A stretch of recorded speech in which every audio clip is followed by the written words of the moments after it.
Happy 12 minutes left of Thursday, August 10th. Welcome to the Sci-Fi Center semi-overnighter, or rather impromptu show, because I had a little bit more energy than I thought I was going to have at this time of night, and the Benadryl has not kicked in yet. And just to fill you in on what's coming for you for the weekend, I will be streaming pretty much all 3 days of the weekend. I have my Star Trek recap show tomorrow at 7 o'clock. Might have another late night stream tomorrow, depending on how much energy I have left. Saturday, it's our overnight show. Haven't put together the topics and everything yet, but we're going to have a wide array of things to talk about. Obviously, hopefully some better news in regards to the strike. Hopefully some better news in regards to just everything. But it's been a meat grinder of a week. So, yep, I'm leaning back right now. Got my back massager going on. I'm off from everything else for the next few days, so I can actually, jump up the allergy meds. It's kind of humid here in Vegas. Went and saw Last Voyage of the Demeter last night. As vampire movies go, it's a pretty good flick. It had some issues, but I didn't think any of the issues hurt it. I think it's going to be a good movie. It's made for dirt cheap, but it's a lot of fun. And if you're into Dracula, the mythos of Dracula, I think you're going to enjoy this movie. So let's say hi. Hey, what's going on, Daniel? Just another Thursday. We are about to roll into 3 straight days here in Vegas of double-digit heat instead of triple-digit heat. And that's enough alone to celebrate. That's like being born again. Like, it was 98 tomorrow, 99 on Saturday, and 98 on Sunday. I think we got one more hellacious day left in August. Next week it's 108, but it's going to be raining, so not a dry heat. What's going on, Chappie? What was your first theater when you saw Superman: The Quest for Peace? I saw that on cable because that movie was garbage. Sorry. How you doing, Jacob? Yeah, by the time Quest for Peace came out, we had cable. I think we had HBO, and that's what it came on.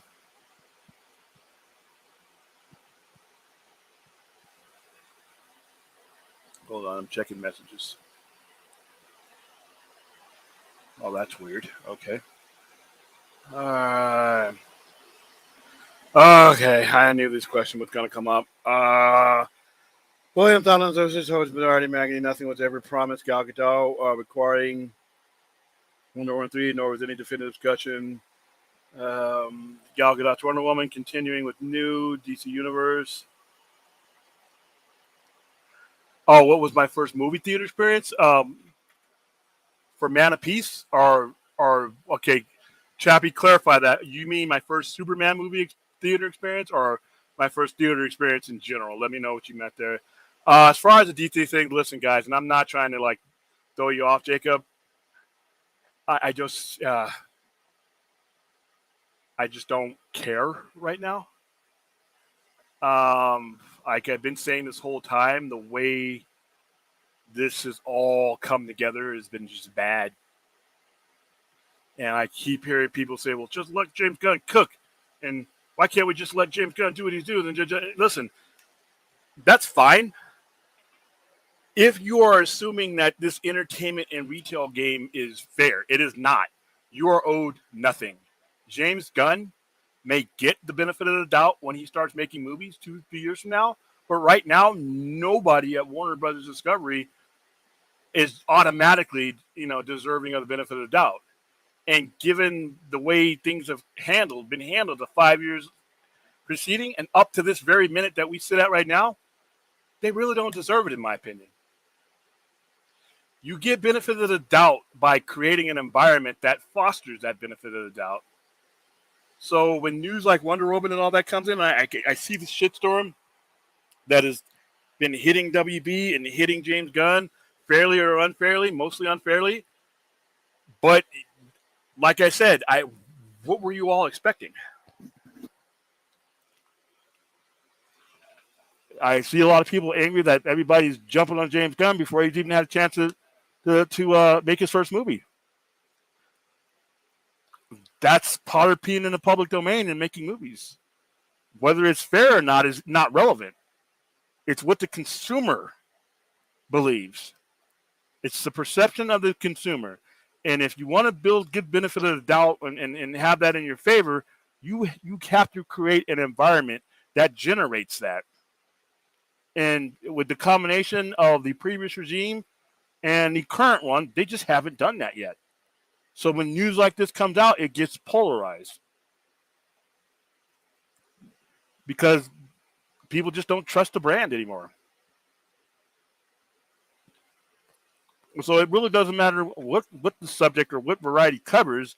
It doesn't matter. Whatever comes out negative about Warner Brothers Discovery or perceived about James Gunn, unfortunately, they have, by some of their decisions, like I said, not all of them are bad, but whether you agree or disagree with some of the decisions David Zaslav, James Gunn, and Peter Safran have made, good or bad, every one of these decisions has consequences. And sometimes those consequences are your credibility.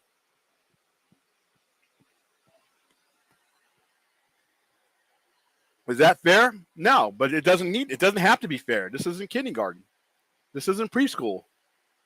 Not everybody who tries gets a participation trophy.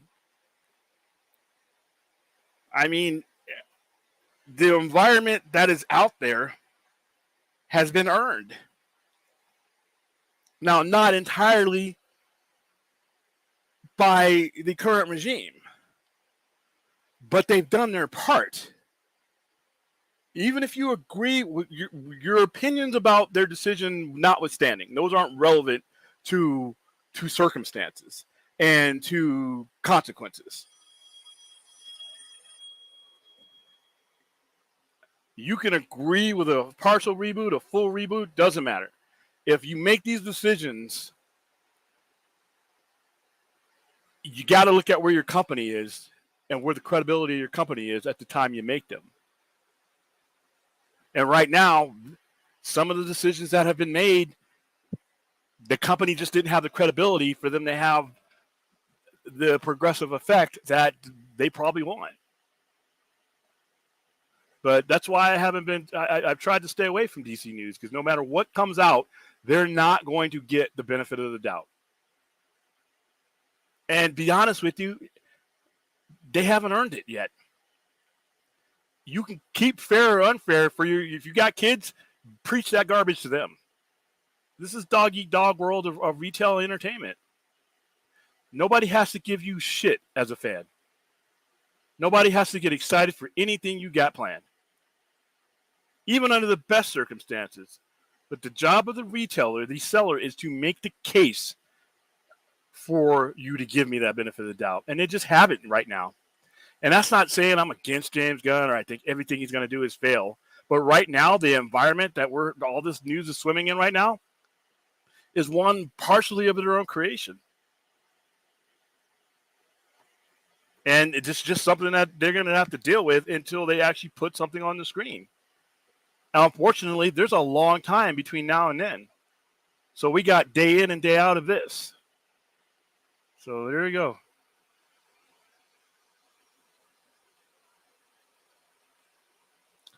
Like I said, I didn't have a theater experience for Crest Repeats. We didn't go to see that in the movies. Question: Are you a foodie, and what's your favorite food to eat? I don't know if I'm a foodie as far as like, I mean, I guess I try a lot of foreign foods. I've been all over the world. I tried to eat, take in the foods where I'm at. I live here in Vegas. We have a multinational culture here. I grew up in Los Angeles, so I mean, so I guess so. And my favorite food is Vietnamese food. Vietnamese food is my top favorite. After that, Chinese food, and then Italian. And then when we're talking about just basic stuff, I love hamburgers. I am a big judge of hamburgers.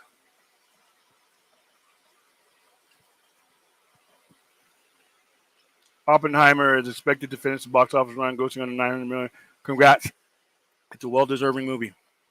Finally, one in Christopher Nolan's movies besides Dunkirk that I can actually embrace.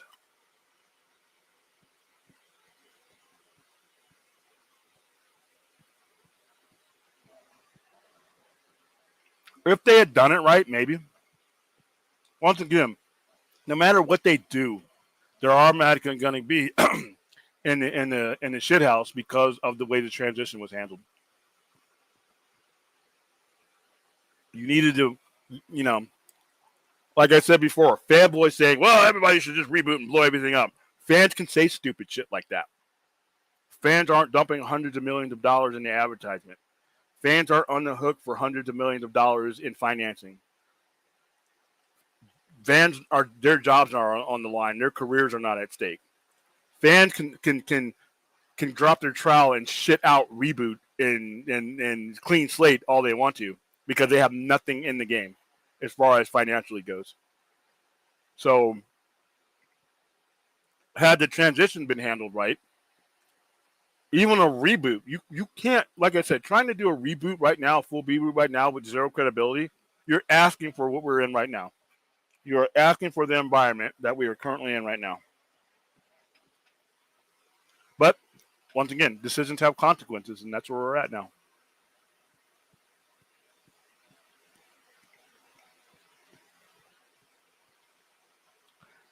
After the debacle of letting Cavill go, it's going to be a long road to redemption for those running DCFL.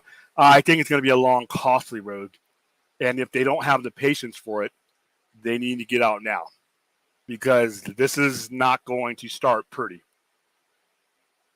It may end up where we need to be, but the way they've handled things at the current has put them in behind the 8 ball.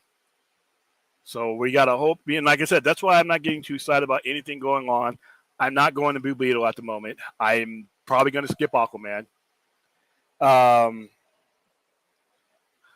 And I am not like I said, I'll answer questions like this, but I'm trying less and less to report on this stuff because it's too far away for me to even care at this point. So it's like, I mean, great. David Cornsweet's my new Superman. Right now, I'm trying to get to like next Friday. I currently don't give two shits about what's happening in the summer of 2025 or more likely spring of 2026 with the way everything's going. That's not to say I'm against it. I just don't give a fuck right now about something that might be happening 3 years away right now. And that doesn't do anything for what I have in front of me. Especially since they didn't, you know what? You could have engaged me and had a transition plan together to wrap everything up and involve me until, you know, there was less of a buffer time in between now and 2026, but they made their decision. So, you know, like I said, I am engaging as much as they wanted me to at this point. But yeah, it's going to be a long, costly road, and I just don't think I'm going to be there. Like I always say, I'm still a fan. I'm just not that fan in the arena with the sign. I'm just not going to make that type of investment in time, effort, and thought, you know, at this moment. That could change, but right now, I'm on August 11th, 2023. The soonest this shit's going to come out is 2025. I got plenty of time to get excited, and it's just not now. I mean, no matter how it was done. Yeah. Sometimes, like I said, your message could mean nothing if your delivery is wrong. How you doing? Hello, Hal Jordan. Well, I thought on David Harbour says he's done with TV shows. Wants Stranger Things or Sage 5. Good for him. His money is in theater, is in the box office. You know, he's just going to make a lot more money on big screen. And even the stuff that's been bad movies like Hellboy, it hasn't been anything to do with him. He's done a great job and he's starting to get paid. He's been at this for a while, so it's good for him to get that big paycheck every time out.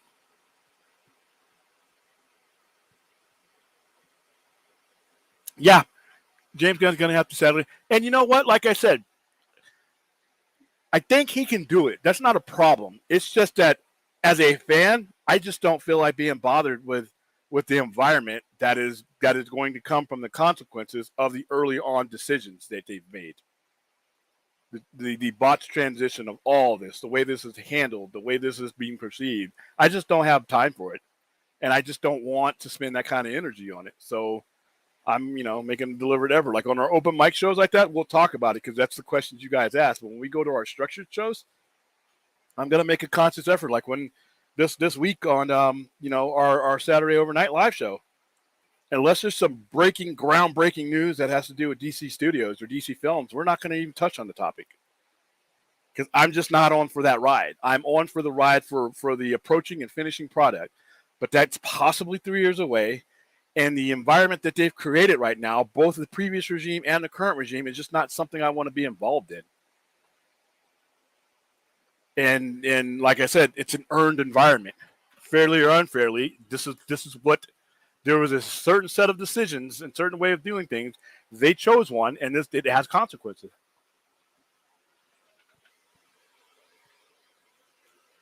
I hope not.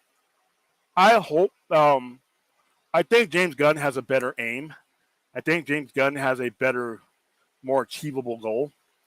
I just think that, like I said, you got to get to the point where that can actually have any traction. And when you start off like this, when the fact that we're talking about Gal Gadot and somebody lying or telling the truth or whatever, that should not be the topic of discussion right now with DC Films. All right. How Henry Cavill was treated should not be the topic of any discussion when it comes to DC Films. But there's nothing else there, not only because you have the strike, but even before, there's just nothing else there. You put a long time in between anything relevant happening and your restate, and people are just going to sit and stew for 3 years. Like I said, that gets old.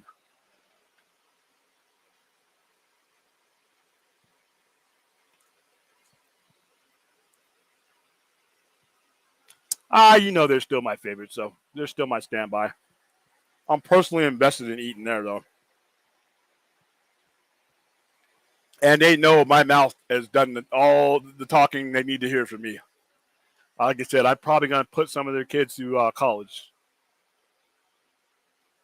Well, if Donald, following the success of Barbie, Warner Bros. Is currently meeting with directors of live-action Hot Wheels movie.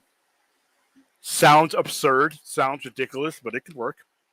Once again, you have a brand name that all of America knows, and it hasn't been mismanaged. I say go for it.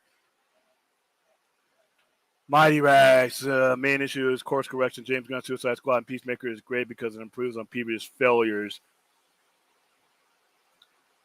As coming from somebody who liked his Suicide Squad, it lost money. It bombed.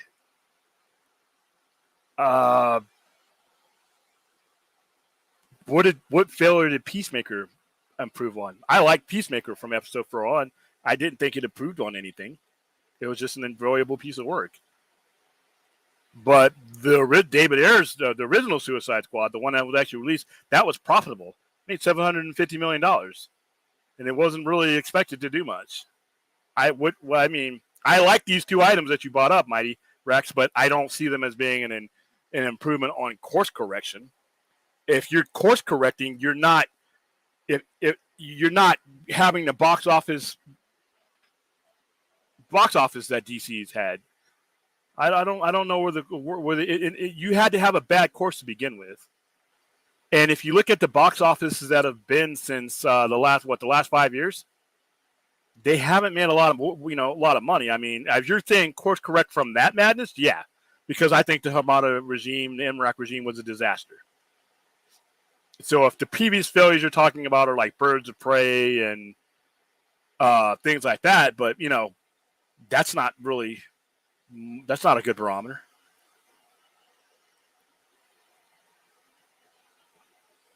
William Thought on the Batman makes his Cable debut on Halloween on TNT Stitch. Oh, okay, cool. That's going to be more ad money for them. Also, another problem is that they do eventually want to bring back Henry Cavill Superman. When he says no after they backstab him with that announcement, I don't know. These are adults. I think if he gets a chance to do Superman again under the right circumstances, I think he would take it. I think he understood the situation. William Thorne, Frank Grillo, and Creature Commandos can't wait for this to drop. It's some of the smartest, funniest words I've ever gotten to say. James Gunn's very best. That's one of the projects that I don't care about. Not this is once again, this is not me saying it's going to fail, it's going to suck, or don't. I just don't care about this project. It's going to be one of those ones that if it ties into some of the bigger stuff I'm into it, I'll jump on board. It won't hurt. But this is one of the ones that I'm like, eh. But, I take Frank Grillo at his word. Hey, like Hellboy reboot, a lot of it was great, but it was fun. It felt like Grindhouse and it got insane at the end with all of those demons. I mean, were really, yeah, it was a tough watch. William Thorne on CBS, Fox, Netflix, Amazon. Oh, jeez. Well, yeah, because there's no ad revenue and the ratings aren't that great. I'm surprised they, like I said, you're lucky the Academy Award still draws. It's also very accurate that Mike Mignola. Yeah, the one that David Harbour was in was actually pretty not horrible. I just didn't think they executed the plan. Peacemaker allowed to establish upcoming Amanda Waller series. Had Snyder made Flashpoint, it would have bombed badly. Okay, so you don't know that. None of Snyder's movies bombed. We now know what bombs are. You may have one coming up in Blue Beetle, which I hope not, but I got a bad feeling. I think it'll break even, but who knows? It's not projected to do well. Right now, Blue Beetle is projected to be a bomb. The Flash was a bomb. Birds of Prey was a bomb. Shazam was a bomb. Or Shazam! Fury of the Gods was a bomb. Black Adams was a bomb. Those are bombs. So you looked at what Snyder had done financially, they would give both of their nuts right now to have those bombs compared to these ones that they've released over the last 5 years. Even Shazam, which wasn't a losing money, it barely broke $400 million. I don't think DC has broke 400 million or crossed that threshold in a long time. And then there's only 2 movies, connected wise that really have, and that was Wonder Woman and Aquaman, and they were, they came from. And then you had The Batman. But some of these movies, you really don't have. I don't see any evidence or any information to say, based on the money that was being made by the movies he was doing, that Flashpoint would have been a bomb. When we now see what a bomb is. So Mighty Rax, if you can clarify a little bit more, I just need a little bit more insight of what evidence are you basing this on, so I can form a better consensus and better response, hopefully. After watching Gunn Suicide Squad, I see what you mean about it being on an island not connected to anything, so setting up a Peacemaker show. Yeah. And like I said, that's fine for what it was. I mean, they had already greenlit Peacemaker before they knew how much money Suicide Squad was going to lose. And what? If you believe in something that well and you want to stick with it, good. But they were, people were asking the questions of, wait a minute. You took a movie that didn't do well at the box office. And like I said, you can blame COVID and day release. There are a list of movies that were released during COVID, earlier on in the COVID, when there were less people going to the movie theaters than it was when the Suicide Squad released, that found a way to make money and actually have better showing. So, that's not the only reason. It was just a bunch of throwaway characters that the mainstream audience just wasn't going to shell out money to see. Now they're watching on streaming because, like I said, that's a collective risk. If it sucks on streaming, you got a whole bunch of other stuff on streaming you can watch. But like I said, the problem is that regime made these changes because they claimed the previous box office wasn't doing well, but they greenlit Peacemaker on a movie that didn't. Which, once again, I'm okay with that because I liked the Suicide Squad. But you can't blame people for questioning you and wondering what the hell when you had stuff that was making you a profit and you chose not to go forward? It's a fair question to ask. Excellent. It's a one of these days, I need to send you a list of European metal. Cool, sure, we'll check it out. Greg Silverman said it's actually movie. Yeah, Greg Silverman, who's actually was in the money division of that. And like I always say, who am I going to listen to? Another YouTuber or a Twitter head, or people who actually move money around and account for money? And he does. So after the Snyder Cut, Peacemaker DCU was on track for a great ending. I can agree with that. I did see Peacemaker wasn't a part of it for me because Peacemaker, like I said, I thought the first 3.5 episodes of Peacemaker, I thought were trash, to be honest with you. I thought they were over bloated. I thought it was over sensationalized. But once they got into the story in episode 4, I enjoyed it from that point on. Overall, I gave it a high grade. What should have happened with the Snyder Cut, though, is they should have taken advantage of that to put a bow on it and to end that story arc. That's what they should have done. They should have had a plan in place, but they didn't. And just like I said, there's no transition in place. So now we're all sitting around bouncing, hating on each other on Twitter or whatever, because everything that comes out has to be DEFCON 5. But Peacemaker, I don't. You see, here's the thing about Peacemaker. They put it's on streaming, and that's a safe place to put something like that. You got to understand, though, when all of these characters, when they had a chance to see John Cena on the screen, when they had a chance to see, the general public chose not to. For whatever reason, the general public chose not to see these when they had them on the grandest stage, which was on the big screen. So I'm thinking that if Peacemaker had been a movie or anything else besides being on HBO Max, you have to judge the success based on the platform it's on. It's great that it was a success on streaming, but they put it there where they can control everything. They can control the output. They can control the numbers. What numbers do we have? Debate the same people who were telling me Zack Snyder's Justice League didn't do well I'm going to believe the same people that Peacemaker did. So I'm guessing it's somewhere in the middle.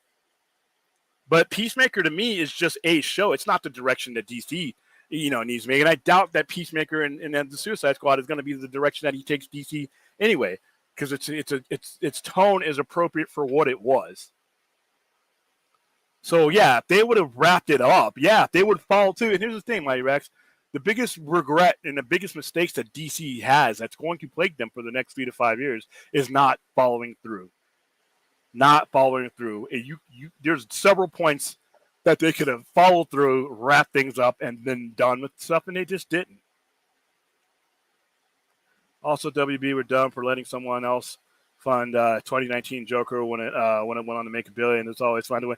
Well, yeah, because the powers that be didn't have enough faith in it to think that it would make any money, and just think they would have had a continuity era editor to come in and trim some stuff down. Hellboy script. Yeah, like I said, I think they were just putting that out there. William thought on only Wonder Woman project and works DC series Paradise Lost, previously announced by James Gunn. Okay, so now we're back to square one. So I'm looking forward to Paradise Lost. But as of 8, 11, 12, 13, 17 a.m., I just don't care. Like I said, if I was coming off the heels of a well-managed, well-oiled DCU project, if I was just coming off of a climax of something great and just a resolution of something great, I would be catapulted into this next new thing, with hope and glee, and I'm like, yeah, let's go, woo! But I'm not. There's no momentum for me going into any of the stuff that he's announced. Even if it's some of the stuff I'm absolutely intrigued by. I'm intrigued by Paradise Lost because the way he described it, it's right down my alley. I'm intrigued with the Green Lantern show. I'm intrigued with Swamp Thing. I'm intrigued with all these things. But I'm cautiously intrigued by all of this stuff because of the fact that the only evidence I have from this company, the biggest thing that they've ever tried is incomplete. I have no reason to believe in any of this stuff right now. I'm interested. I'm intrigued. And if it were happening in the next 9 to 6 months, and I'm going to start seeing the wheels start turning and all this, but with the strike happening and the fact that even the original debut of this stuff was so far away, I just don't care right now. And if you notice, there's been, because of whatever, there's been no news out there to get really excited about. David Cornsweet being my Superman 3 years from now, okay, great. Great actor. Looks fine, cool, awesome. Rachel Brosnahan being my Lois Lane 3 years from now, all right, I'm on notice. Great actress. The Emmys, her Emmys award pedigree speaks for itself. No reason to believe that they won't, do good jobs. But potentially 3 years from now, I just don't fucking care right now. I just don't care. And since there's nothing coming out and they're so far away, the only thing I have left in the pool are the turds that are left over from everything else. So I take it with a grain of salt when streaming service calls something a success when there's no, yeah. Like I said, I take it with a grain of salt when streaming services say that. Also about quarterly earnings and all that stuff. Even though a lot of this stuff is legally supposed to be public information, there are semantics and wording and, there are places where these companies absorb losses to where when you put the public-facing information out there, the average Joe is going to be like, "Oh, you lost a lot of money, man. How do you keep it going? How are you staying in your yacht? How are you how are you drinking that fine wine? Why? Because that's trust me, they're not rich because they're stupid." Yeah, the demons at the end was pretty awesome. Oh, we're talking about Hobo, yeah. Since the bad production of Flashpoint. Oh, nothing statistic. Oh, are you talking about the animation? Or just, the live action never happened. But yeah, man, I mean, like I said, this is where I'm at with DC. Like I said, all these projects are fun to talk about, but not for 3 years, not for 2.5 years, not during a writer's strike, not when the only evidence that I have from DC Films is 4 movies that were left for dead when they could have been made something special. Not with all the it looks like missteps and things like that. It just every time I hear news about them, it just seems like you guys are sitting in a room with some of the smartest and brightest and best people in the industry. Why does this look like it does? Isn't somebody out there that can get ahead of all this stuff and control the perception of what you're going? And you got 3 years for some of these bad perceptions to sink in. And I think it's going to hurt their future product, potentially.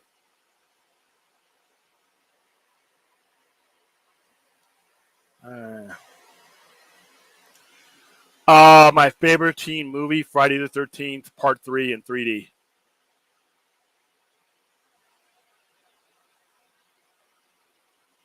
I hope that was along the lines of what you're expecting. But yeah, like I said, and I'm gonna put this out there because I know people will skim through this and pick out whatever the hell that they want. I am a believer in James Gunn's ability to tell a successful story. I like the Suicide Squad. That was his stuff in Marvel didn't mean anything to me in regards to whether this guy can come up with an idea for DC, because those are under different circumstances, different leadership, different mandate. When I saw the Suicide Squad and you had me caring about Polka Dot Man and Starro for the limited time we got to get inside of that, I'm a believer in all that. Peter Safran, I just have, to me, he's part of the old problem, but different situation. So let's give him a shot, I guess. But the situation is the biggest thing I can't get around. And you just can't ignore the fact that, like I said, the last bad taste in your mouth is going to be, the current stuff. And I can't make a good case for anybody jumping all the way in right now. I can make a good case for you not bashing it and being disrespectful and saying, making threats and talking about people's wives and just completely crapping on it at this point, I can make a great argument for that because that's just being civil. If you're not going to be into something, you don't have to be into something. Be out of it. I can make a good case for laying in wait to destroy anything that's coming along because that's why we're here. Because we had jackasses in 2013 from 2017 that did that. So I can make a good case for not being that person who shit on BVS and never saw it or never was going to see it, and that were shitting on the movie months before it was released. I can make a good case against that. So I can make a great case against not, peeing all over James Gunn and his future slate just for the sake of doing it. However, I cannot make a good case for being enthusiastic about it yet. For just blindly supporting it yet. Or going to see Blue Beetle or any of these other remaining movies yet. I can't make an honest case with a straight face for you to support any of that. That's going to be an individual, singular decision. And I cannot blame you if you decide to tune out. I can't. I mean, all I ask is if you tune out, don't be the asshole that does a thumbnail with something he likes or targets somebody in your YouTube channel and does stupid shit like that. If you're not in, then get out. And do what the casual fan has done and just quietly walk away. And if something compels you to get excited about all this, jump right back in. There's nothing obligating you that you have to basically, be supportive of any of this consistently throughout. Find something you like, grab onto it. Right now, I just don't see anything right now. And I'm not going to get excited for some shit that's going down 36 months from now. It's just not the way my brain works. Okay, let's go back to the chat since that's why we're here.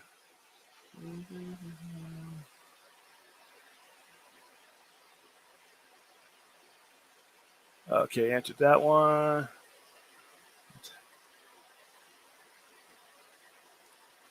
All right.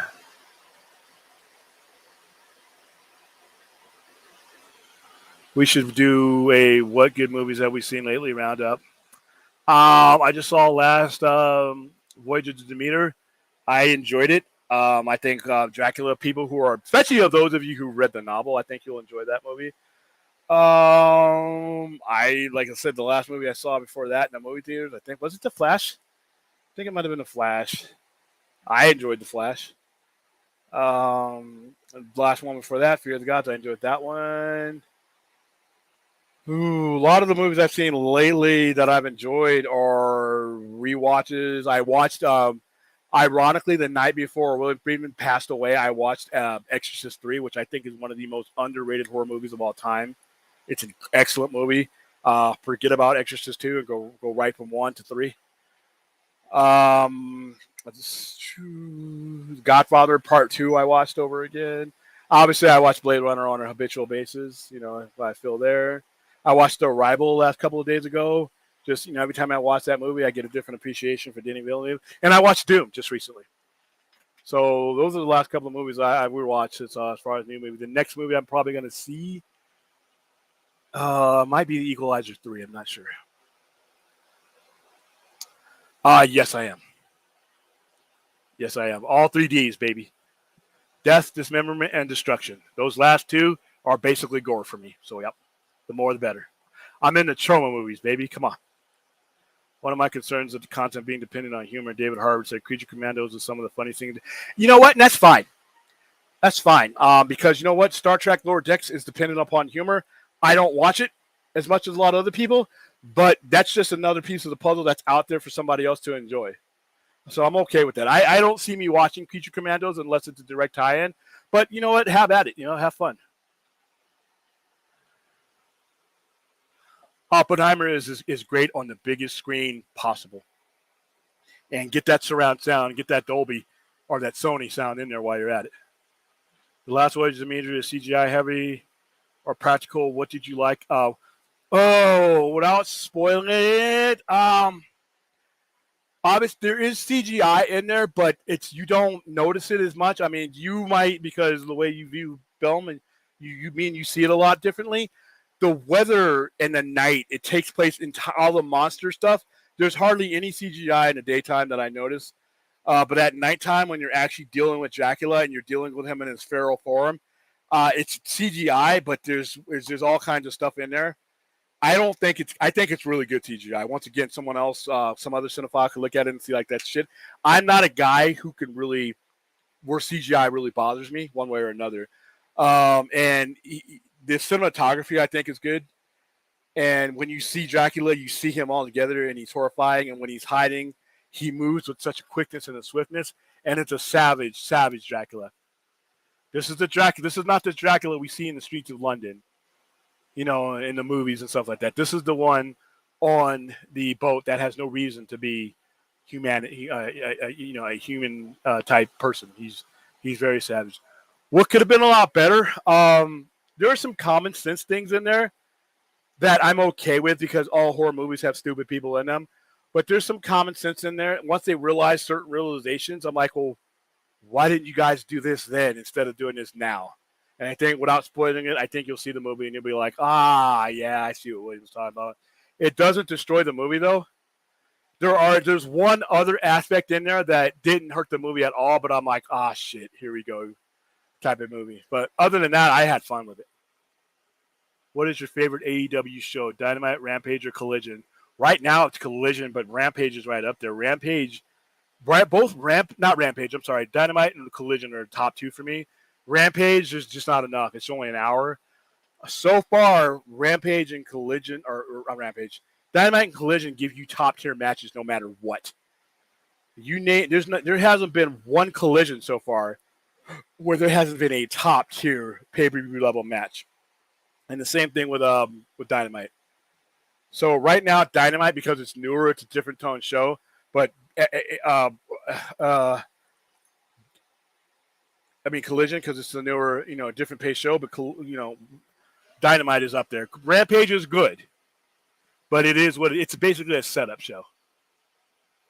Yeah, Equalizer 3. By the way, on I think I have some digital codes to be given away for that pretty soon here. Okay, I already answered this one for you. What is the worst horror film that you've ever watched? Oh, that's a tough one because some of the worst ones I've watched have actually been some of my favorites. Wow. Well, so if we judge ones by high standards, like say a movie I had high hopes for and high standards for, the last two Halloween movies were absolutely fucking dreadful. The last Halloween Kills and Halloween Ends were absolutely abysmal. There's a lot of 80s B-level stuff that I could trash, but they met the expectations they set out. Those are just movies to eat up time.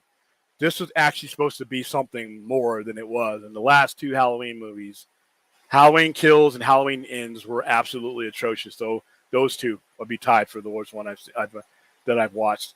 I could probably find some, like I said, some bad ones, but like an Ed Wood movie, or a Roger Corman movie, or a movie, or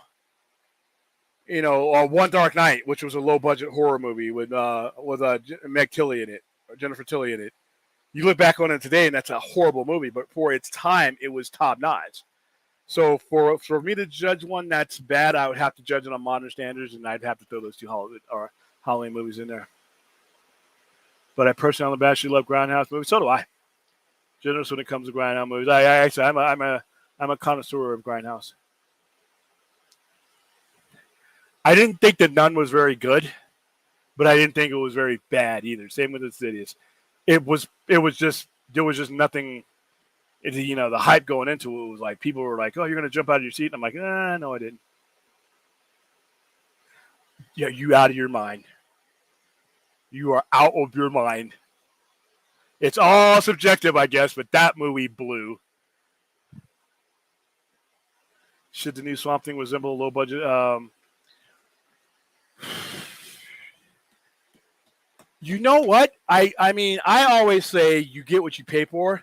And if you're going to do something that is supposed to be fantastical, you might want to open up the pocketbooks. But with Swamp Thing, it's not much to it. He's in a swamp, and a lot of the magic can be recycled CGI. You could probably get away with Swamp Thing, depending on how the settings and all that, because there has been, good Swamp Thing stuff. The show, I mean, I know people, the studio said the budget was too high, but comparatively, it wasn't that high at all when you compare it to other shows. You could get away with a low budget. I wouldn't try it right now if I was DC, because you're going to have people that are going to be punching holes into your product now. You need to put forth the best you can. It needs to look the best it can. Yeah, The Conjuring, I just didn't. Yeah, same here. Well, I agree because David Gordon Green is doing the new Exorcism trilogy. Yeah, I saw the trailer for that when we went to go see Oppenheimer. Might be streaming that one. I swear to God, Halloween Ends is so good it exceeds the character. And dude, all right, now see, you're gonna have to let me know with an emoji or something when you're trolling me and when you're not, because right now you have to be trolling me. You can't be serious right now. You got to give me a wink and a nod so that I know when I'm being trolled. I know that takes the fun out of being trolled and you trolling me, but at the same time, I'm like, how do I respond to this? You have to be laughing right now. That movie sucked. What did you think of Rob? I did not like them. And I like Rob Zombie's creations. I like Rob Zombie's movies. But I think Rob Zombie is best when he's working on IPs that he created. I think he made a decent horror movie in his Halloween movies, but they weren't Halloween movies. I thought they went off in the abstract too much, and I thought they tried to, explain things. Plus, they were handicapped because you are never, ever going to replace Donald Pleasance, for better or for worse. I'm not sure. He likes to troll me, but I'm not. Listen, I can handle the trolling, but when I'm trying to answer serious questions, I can't take you seriously right now, Forth. If you're telling me that Halloween Ends is one of the best of the franchise, I just can't do it, man. I'm sorry. Source has some hot takes when it comes to Blumhouse Halloween. I'm serious. Okay. Halloween Ends is the only one I took seriously and feels compelling. I could suck as Michael Myers movie. Okay, well in hell, that's what the Halloween movies are about. And that story that they had just didn't belong in that movie, and it wasn't very well executed, in my opinion. Like I said, coming off the very first one that they did back in 2018, I had high hopes for this trilogy. And by the end of Halloween Kills, I'm like, what the fuck? I wish I could jump into my TARDIS and unwatch this movie. But hey, listen, Forth, all film is subjective. If you like it, you like it. I just thought it was awful. Question: has there been a film that has been so bad that you walked out of the cinema or wanted to leave but stayed because you paid money to see it? Dude, Where's My Car? Howard the Duck. Fear City, but I had no choice. I was a child, so, Howard the Duck, I actually paid allowance money to see that because I was a big Howard the Duck fan when I was a kid because of Man Thing and the Nexus of Our Realities. But yeah, Dude, Where's My Car? I walked out on. Just trying to think.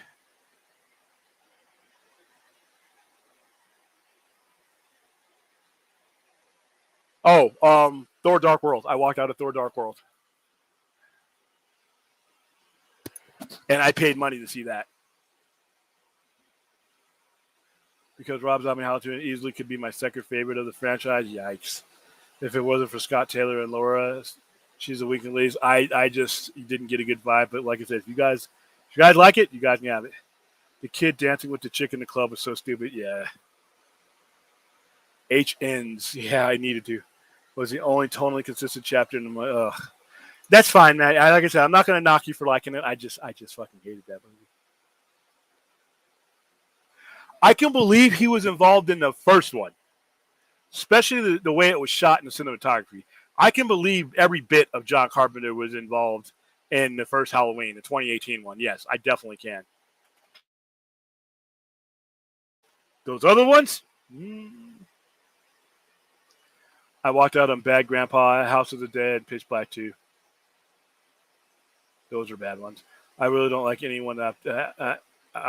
Oh wow, you don't like anyone after Halloween 2? 19. I saw that in the movies. It scared the shit out of me, man. Halloween 2 was that original Halloween 2 was great. Sorry, Bad Santa, not Bad Grandpa. Didn't Bad Grandpa have what's her face in it? The two chicks, the one from Parks and Recreation. What bad movie had the best zombies?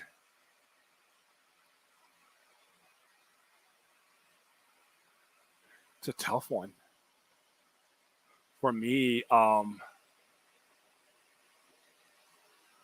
Return of the Living Dead, I don't think was Romero's best, but I think the zombie effects in that one for 1980, I think 1985 was great. Um, oh, what movie had? I thought you meant what bad movie had the best Return of the Living Dead, because I didn't think Return of the Living Dead was a great movie, but it was fun. What movie had the best zombies in it?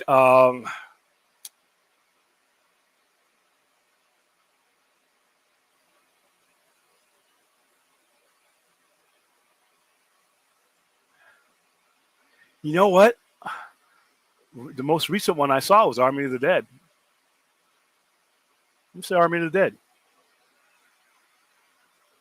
Not just because it's a Zack Snyder movie, but because I just really enjoyed the way they did the zombies in that one.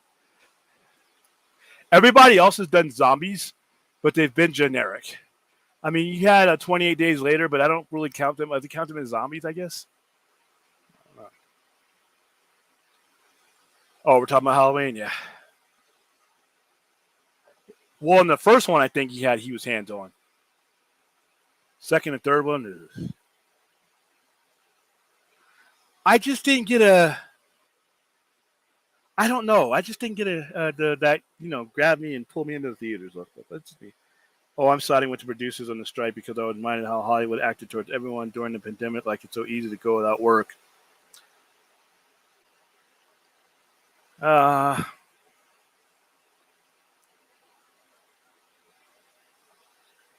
I that I don't know. That's not a good enough reason. Besides, the producers are being awful, and they're dealing in bad face.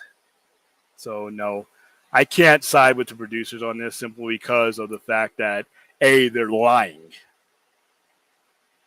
One, and B, they're not even coming to the table with any reasonable offers. So I'm gonna side with the other side. Ah, nah.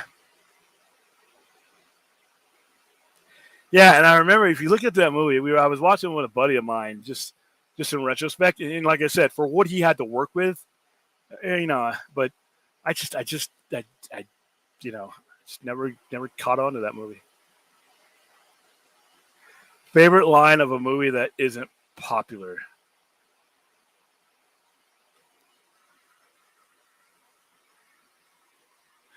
A favorite line from a movie that isn't popular, or a line that isn't popular. Okay, if I take it as a fact that let's talk about from a movie that isn't popular. Eh, that's a tough one. If I go from a line, just from a line that isn't popular from just any movie, I'm probably gonna go with.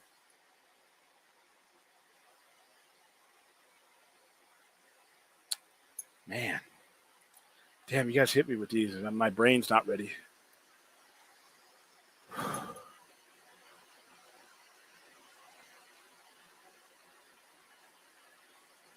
I'm gonna go with "Blood is Expensive" from The Godfather when he talks to Tom Hagen about the deal, about how he doesn't want a war with the Corleones. Blood is expensive. That's something I've always kept in my head when it comes to thinking about crime or anything else. and things that glorify killing. And most people who they glorify would rather not do the killing because it disrupts everything.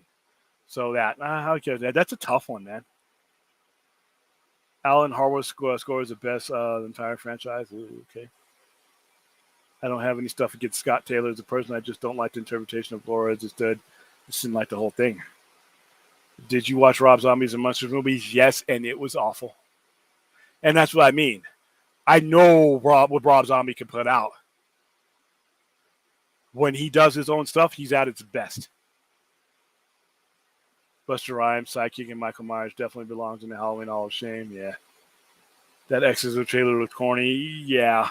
Felt like the editing in this audio synth was doing the major work. Yeah, and it's what they did with the original, but it's not 1973. I also have more friends that are producers and actors. Okay, well, then that's not an unbiased opinion.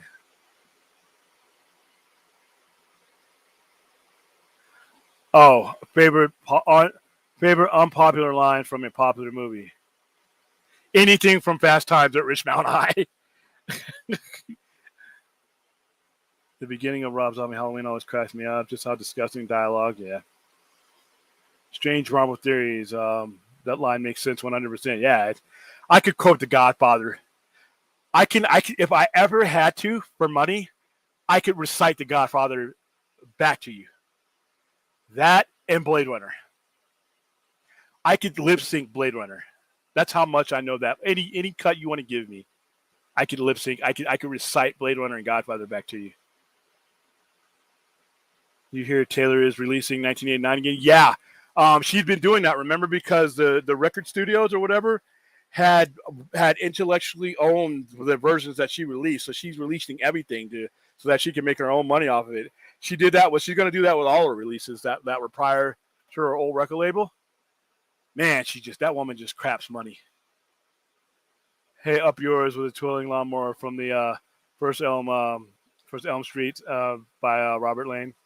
Man, first Nightmare on Elm Street was what, almost 40 years ago? Oh my God. 39 years ago since I saw that in the movie theater. Good Lord. Even you damn millennials are getting old with us. You guys will be kicking it with the Metamucil along with us. Oh, Lord of Say, Free from Hell, House of a Thousand Corpses, those are classics. And those are his. And those are great. That's just me. My favorite line is from Dogma. Mass genocide is one of the most exhausting activities one can engage in next to soccer. You know what? I appreciated Dogma years after it was released. Same thing with Chasing Amy. I think it's because Chasing Amy, was released my first year as a comic book store, and I just didn't connect with it because I'm like, this is not what we do.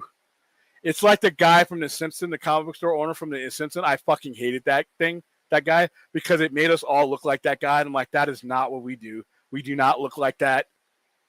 I mean, come on, man. That's not what goes on in the comic book store, but that's fine. As I've grown into this, and I'm like, I just don't take it serious anymore. And I've appreciated Chasing Amy, Dogma, movies like that a little bit more. And especially with the cast that they had and where they were at the time. Did this new cut of Godfather 2? No. You can't. I just don't see any improving on Godfather 2. You can add to it, but I don't think it's gonna. There's nothing in there that's gonna be like, oh wow, this is so much better now. Nah, Godfather 2. Nah, that is one of those ones that is just, you just put it behind glass and just let it be that museum piece that never changes. Yeah, you millennials. Get those big old cards ready. Get those Matlock VHSs ready. Get all those documentaries and turn off that alarm clock, because you old people won't need it when you get up in the morning. You just wake up with the roosters. Join the club, baby. Thoughts on Godfather Part 3, especially the director's cut? I like Godfather Part 3. The only part about Godfather Part 3 is its pace. I love the story, but it's the only Godfather movie that could have shaved off some time or shaved off some scenes and replaced them with other. I don't think enough time was spent on Vincent. Because to me, it was about him. Bronto has electrolytes. That's what plants crave. Okay. Voice of Joe. Oh yeah, that's the dude from what's that cartoon? King of the Hill, right? Never watched it, but I knew who he was. He was got that guy. Yeah, rest in peace, man. Point District Lounge, William. I'm 46. I ain't no Manila. Nah, you're Toronto. You should be Generation X. I think you're still Generation X. Me, you, Enosh, we're all Generation. Even though Enosh tried to call me an old dude, me and him literally would have went to high school together, and he's a Generation Xer just like me. I actually like Godfather Part 2 more. A lot of people do. There's been fights that broke out about that. I hear people who discuss it, and you're talking about two classics that really can't be outdone. There's an argument to be made for both sides. I like Godfather 1 better than Godfather 2 because it was epic and it was brown baking, and it was just a different story. The intrigue was different, but like I said, Godfather 2 is one of the best movies ever made. Night Court, I remember that show. Robbie Robertson died. What the fuck? Hold on. Dude, a lot of people dropping dead this week. Fucking Pee-wee. That's what I tell you guys. Enjoy your health.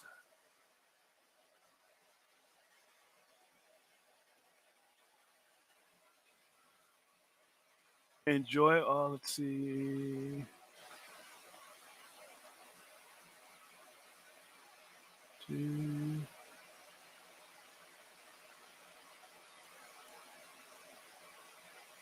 I am not seeing any news on.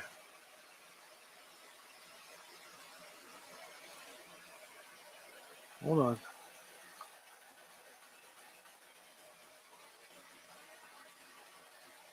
Oh, man.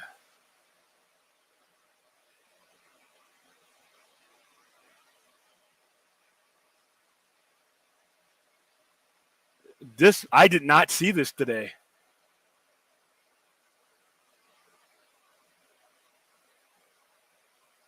Just turned 80 on July 5th, too.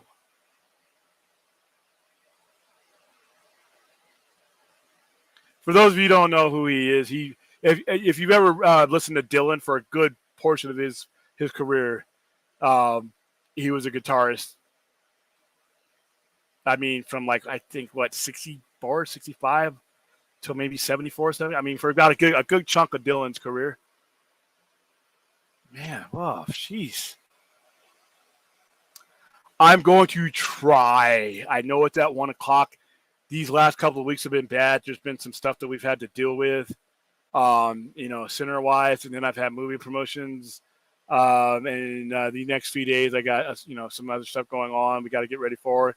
I just haven't had the time to stream early in the day.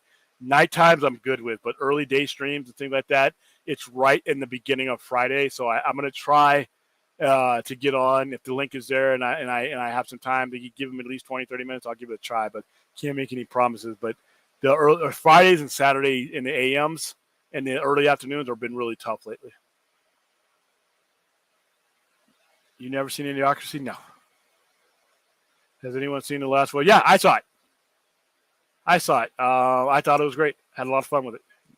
And if you like Vampire, or if you like the first chapter of Bram Stoker's Dracula, then wow, I totally jammed that up.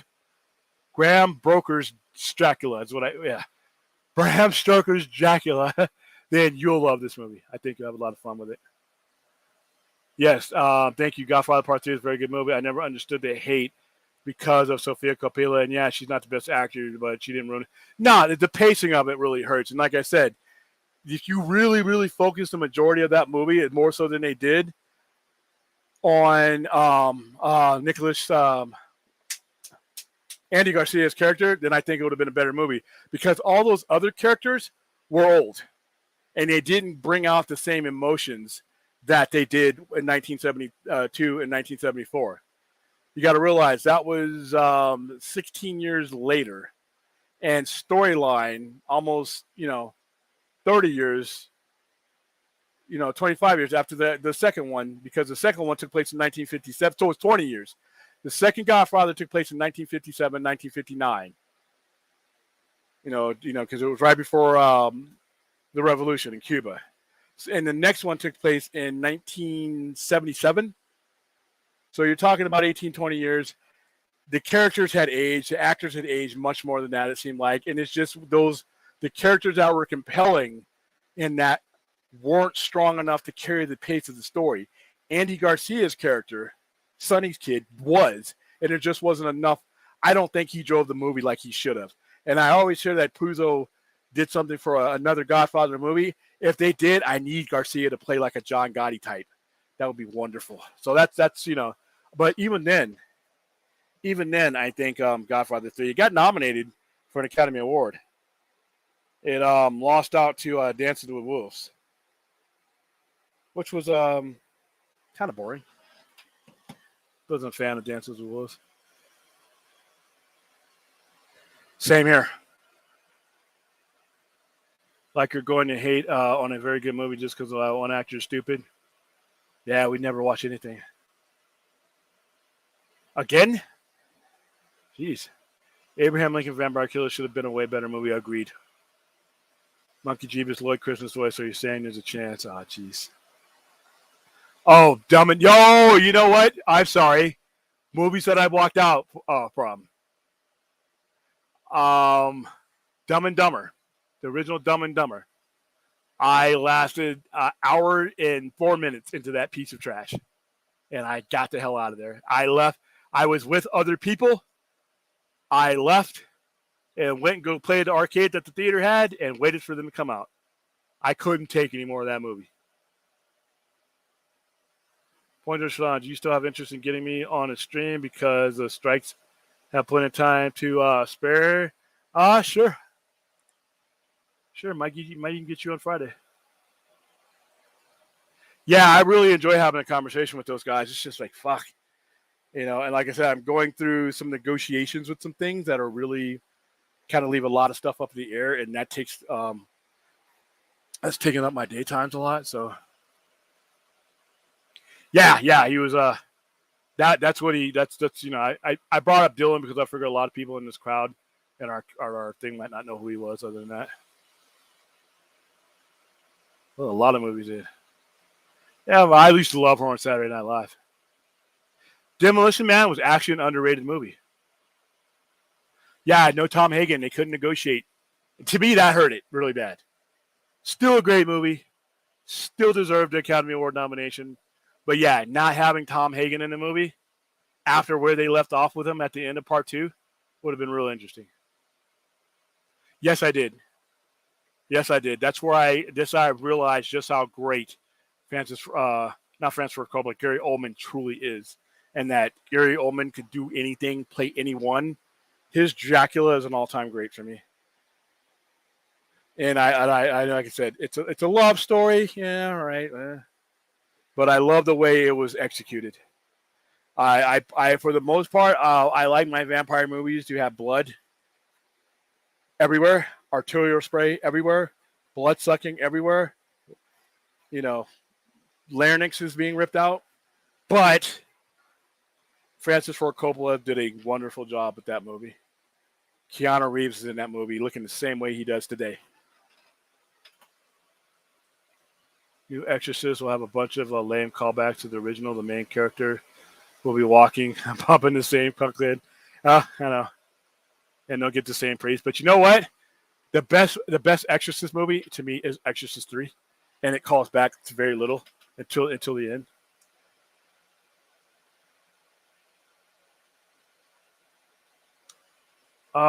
Whose partner just died? Oh, Maya Rudolph. Dude, ALS. Fuck, dude. I hope we find that's another disease along with cancer. I hope we make livable by the time I leave here. All right, so here's where I thought it would be Fourth 1000 that I would put on timeout for being absurd. It's actually going to be Chappie. So Chappie, you're on 300. No, I'm just kidding. I would never do that. That movie, dude. I like I said, movies are subjective, and I'm glad you enjoyed that. That movie was. I bought a hot dog, popcorn, and soda. I actually spent money to have a good time. I don't know what I was thinking. That movie sucked for me. And it had a soundtrack that made me. Every time I hear the soundtrack from Dumb and Dumber, I want to beat the hell out of somebody. This doesn't really make me feel. I guess so. I guess I'll be a hater. Dumb and Dumber, like I said, I could not take it. I remember 1 hour and 4 minutes. And how long was the movie? Let's see how long that fucking atrocious movie was. And they made a sequel. The fact that that movie's a franchise is just sad.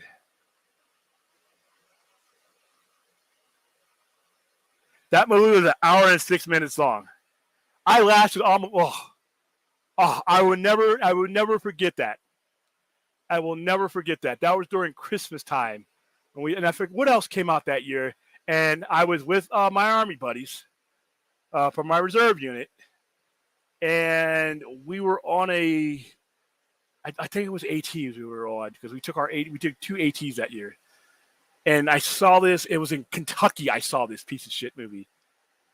And once again, I had to be there with him because I was the ranking NCO. So you're supposed to let the lower enlisted vote, and you're supposed to take care of them.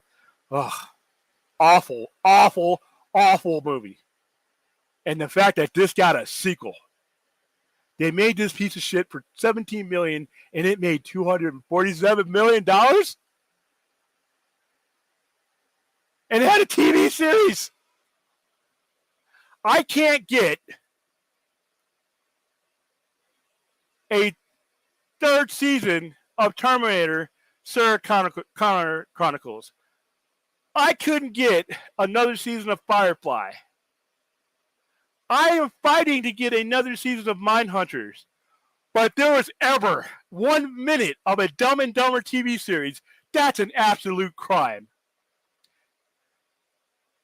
And granted, it only lasted, it got 13 episodes. 13, that is 14 more episodes than it ever deserved to have. Holy cow. Think of all the great TV shows in your lifetime that never got a shot or got canceled unfairly. And layer that over with the fact that Dumb and Dumber got 13 episodes. Rub that in. Man, let the displeasure and the sorrow and the heartache of losing your favorite show or it getting canceled. Now you can put that heartache next to the fact that Dumb and Dumber had a TV show and it lasted 13 episodes. Granted, it's animated.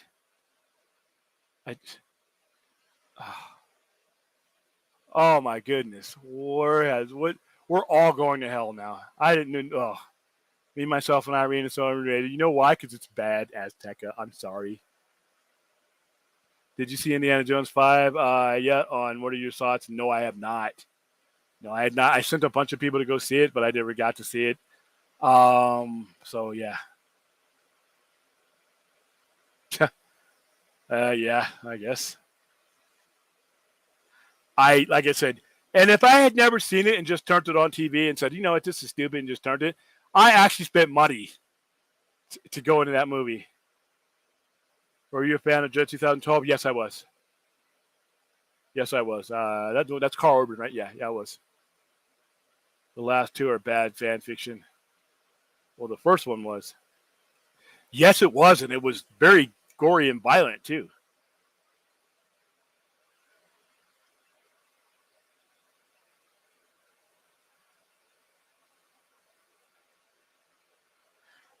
You gave it 18 more minutes than I did.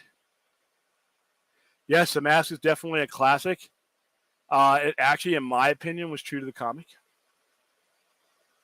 No! No! No! That goes into the why was this made basket. Dumber Dumber franchise. Dumb and Dumberer When Harry Met Lloyd. Holy, there's 3 of these. Now that one is made for 19 million and only made 39 million. So somebody figured it out. And Dumber and Dumber 2.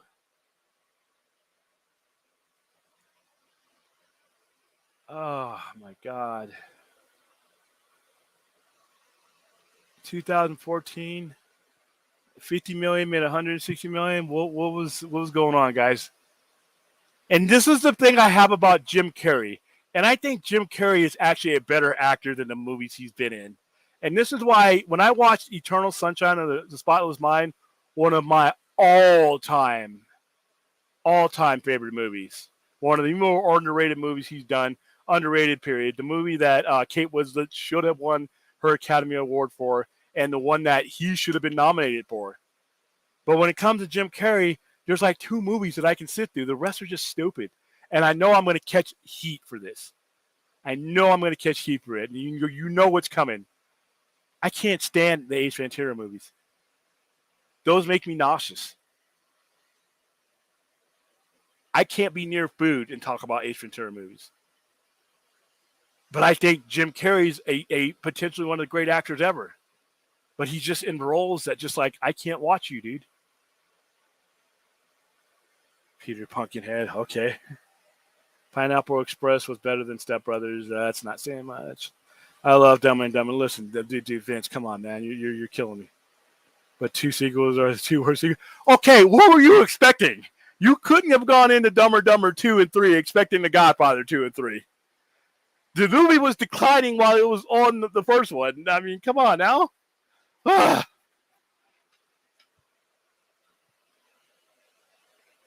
Someone do the world's most annoying sound for William. No. Yeah. I'm glad we're on this format. And they've had Dumb and Dumber cartoon. Yeah, we were just talking about that. And it's pretty good. Okay, I'm going to take your word for that, Chad, because I'm never going to watch it.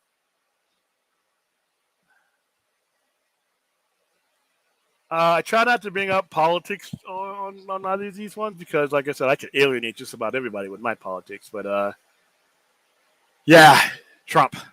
I'll let history speak for Trump. And right now, he's going through a lot of history. I found Dumb and Dumber far more humorous. Oh, my goodness. Firefly sucks. Well, the way it was released, you know.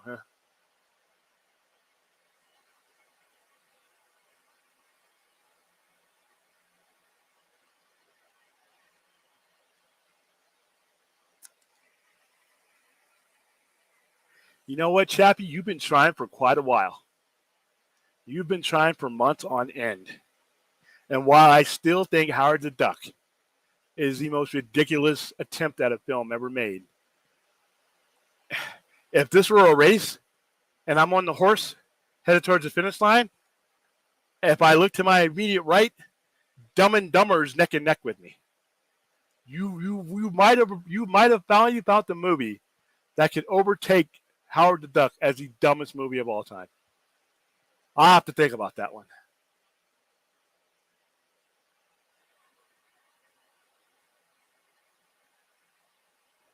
Oh, Aaron, I was hoping not to have to ban you.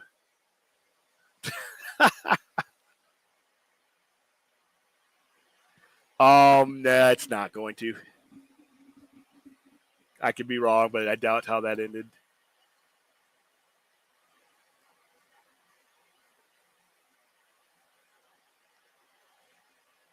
All right, let's see. When Harry Met Lloyd didn't even have Carrie's or Daniel, it doesn't count to me.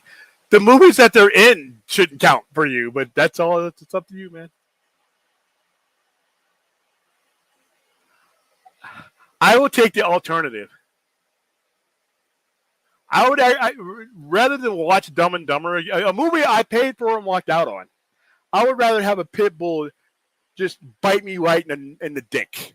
I didn't watch that fucking movie again. Ugh. Okay, the best Will Ferrell. We can stop there. We can stop there.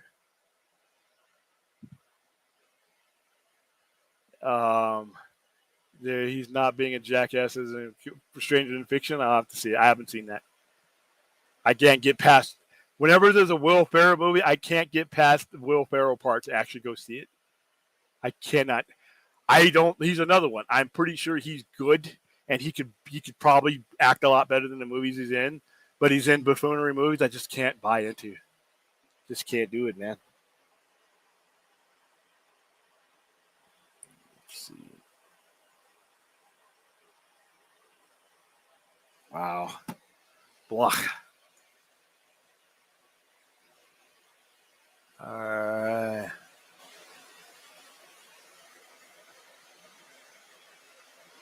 Okay, dude. Vince, that is not the reason why that movie didn't work. And it was 20 years after the original, and it was never going to work because it was an awful movie. I'm with you on the second Ace Ventura movie. First was almost golden, but second one, yeah. No, I didn't, dude. I just didn't connect with the whole premise of Ace Ventura, Pet Detective, and it just a lot of it is because that was the age for me where I just stopped watching comedy on a regular basis when it comes to movies. The last comedy I actually paid to see in a movie was Tropic Thunder. And if they make another one, or if they get to do a Les Grossman movie, that'll probably be the next comedy movie I pay to see. Yes, yes, I could watch that movie. In fact, I need to rewatch that one.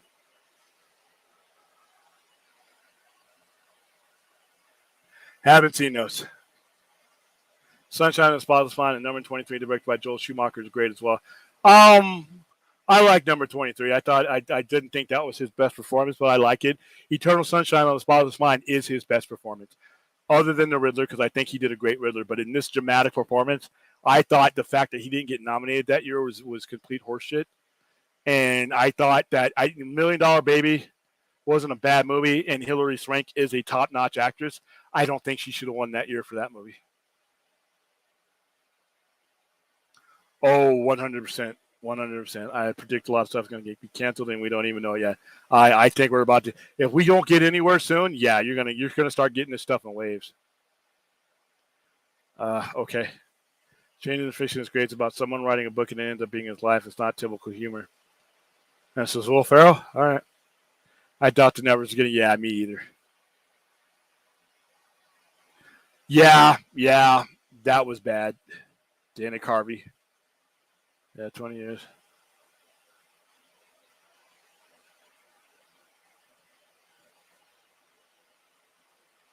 Oh, John, this is another. John Leguizamo wasn't in enough movies for me. Truman Show is pretty good. Wasn't he nominated for the Truman Show? I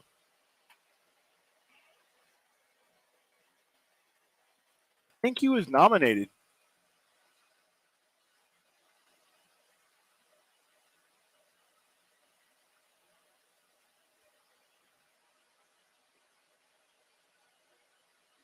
No, he wasn't.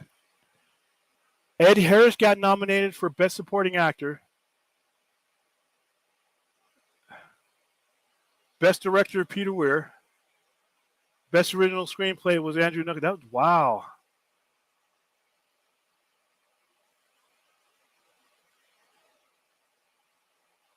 Let's see.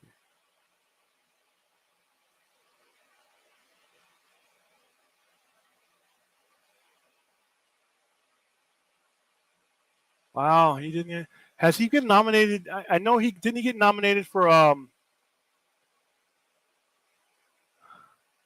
think he got nominated for Man in the Moon. Was it? Let's look.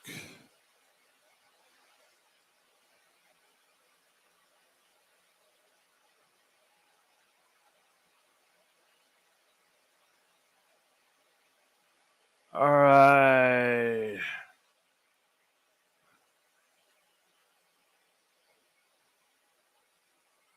I don't see him as being nominated for an Oscar under anything, which I can't believe. Jim Carrey has never been nominated for an Academy Award.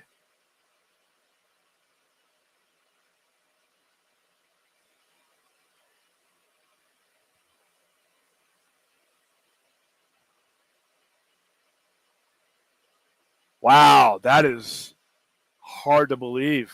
Holy shit. Not a fan of Farrell either, dude. Watching him in films and see the extra step out of the comfort zone. He certainly did it in Stranger Than Fiction. I might like give that a try.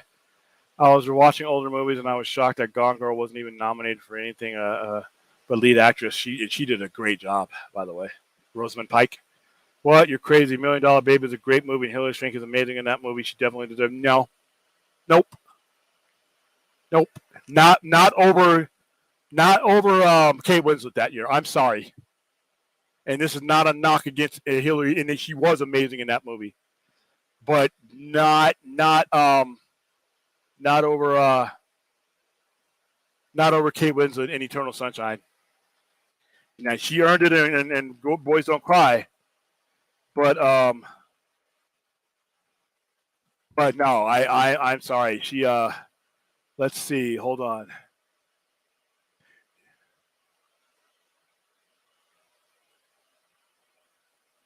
Let's see.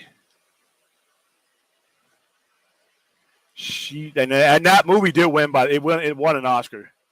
It was nominated for Best Original Screenplay, and it won. And she got nominated for Best Actress, and she should have won. Let's see who is up there for Best Supporting Actress or Best Actress. All right, Hilary Swank won for $1 Million Baby. Annette Being Julia, Catalina Sedona Maria Full of Grace. Emma Della started in for Drake. I didn't see that. And Kate Winslet, I'm sorry, out of those two, and I saw both those movies. And Eternal Sunshine was the better movie, and she was the better actress in that. That's I'll take that to my grave.